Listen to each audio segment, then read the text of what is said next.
Hey everyone.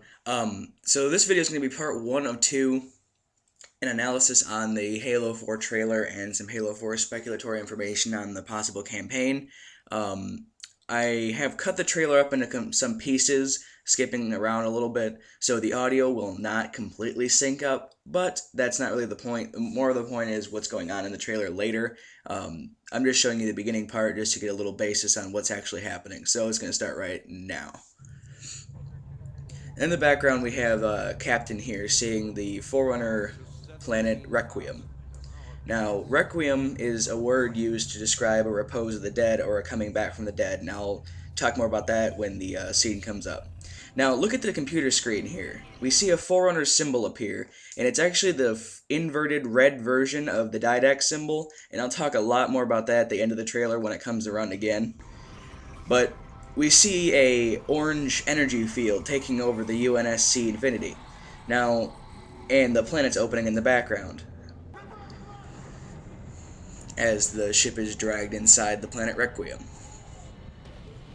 For the first time in a generation, we commission a UNS war, but to peacefully advance the cause of mankind through the discovery of new worlds. I don't really think they want to discover this new world, but I suppose they have no choice. Now, this next scene will get a lot of information on it. Here we go. We have the UNSC Infinity coming through the clouds, through the hole in the outside of Requiem, coming to the inside of the planet. It's just like Halo Wars when you're inside of a Forerunner planet, artificial sun and everything. Here we have Master Chief, or John 117, with his nice updated armor and all that new sleek look.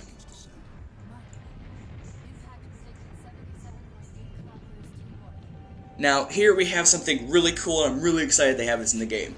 The thing behind John right now, or now in front of him, I'll slow it down for you, this is called a Cryptum. Now, Cryptums were used by the warrior classes of the Forerunners, the Prometheans, and created by them as a place for the dishonored and the shameful of the sect to be placed in for like an extended stasis to meditate on what they've done, and this is why I think Requiem is so cool.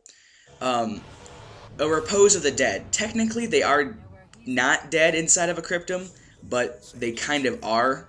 It's like an infinite stasis point that only Forerunners can reactivate. So that's what I think is cool. Now you see the cryptum off in the distance floating there. The updated HUD system with Cortana and the vision and like the viewfinder.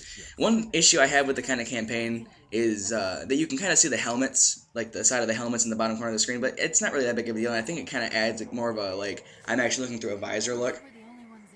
Now here's the updated, BR. We've all seen this at E3, hopefully, so I'm not going to talk too much about like the simple stuff like the guns and, the UNSC weapons at least, or, the grenades or anything, but I will talk a lot about the AI that's coming up that we've seen. Now, a lot of people have had issues. Why are the Covenant here and why are they fighting John? Well, these Covenant are not exactly the Covenant. These are the unidentified Covenant-like subsection of, they're more along the lines of Savage. That's the best way to say it. They're like the Savage Covenant. They didn't really follow the Armistice, and they still are against the Chief. Now, don't quote me on that, because that's really touchy information at this point. A lot of people haven't been able to figure it out, but they're basically Savage Covenant. They didn't want to give up on fighting. Now, that's what I'm thinking, and that's as much as I've read. Now, what we see here, these things are called crawlers. They're an AI defensive system on the planet Requiem. Now, the interesting thing is, these are a lot more advanced than, like, the Sentinels we've seen in the previous Halo games, and that's because the Requiem is like a Promethean burial site. And that means that the AI needs to be a heck of a lot stronger, a lot more defensive than the Sentinels would be with their Sentinel beams that are kind of strong, but aren't really that effective against fighting the Master Chief. Now, this guy right here is a Promethean Knight. They're one of the major defensive systems on Requiem. In his hand, he has more of like a hard light kind of cleaver, and he just launched what we call a Watcher. Now, Watchers are basically just flying AI that can manipulate gravity, as you see there with the grenade. Promethean Knights carry certain Forerunner weapons. And in the second part of this video, the more in-depth analysis of it, that'll be linked to at the end of this. Now this thing, hang on, this thing is called the light rifle. It's a Forerunner designed rifle, and it should be blue, but it's red, and I'll describe why that is later. But in the more in-depth analysis, I'll be describing why everything is how it is. So if you want to know a little bit more information, just go and watch that one after you're done with this. But this one's just more of a general overview of what's actually in the campaign, like just the names of things, not exactly why they're there.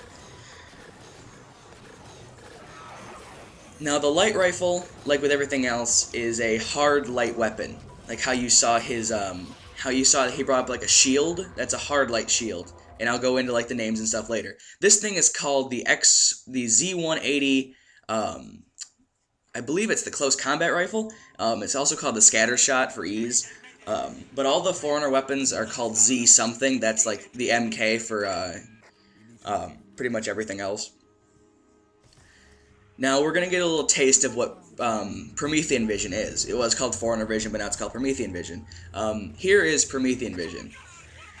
As you can see, it shows things that are close to you, and that's a hell of a lot of Promethean Knights. This guy is a high-ranking Promethean Knight, more of an advanced one. Here we have Savage Covenant, Cortana. Yes, AIs only have a 7-year life before they go rampant. Now these ones are blue, which is what I'll get into in the second part of this video. And she's going rampant, obviously. Now here. Alright, analysis part.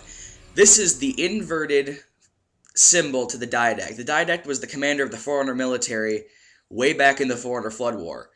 Now, I will tell you this part here. The Didact doesn't really like humans. Well, this thing is all about the Reclaimer and humans coming to the planet. Now, if you want to know more about that general overview, or the continuation of what I'm about to say, head over to part 2, because this is just going to be the generalization video. The second part will be a lot longer, and it will be a lot more in-depth on the information that's actually going to happen in Halo 4, as well as a possible campaign. I actually spent about 4 or 5 hours the other day researching and watching things, and I might have actually figured out what the campaign is going to be about in Halo 4. So go ahead and head over to watch that now. I'll put the link on the screen and in the description. Thanks for watching, guys, and I hope you guys go watch part 2, because it's a heck of a lot more interesting than this one. So thank you for watching, and go see part 2 if you would, please. Thank you.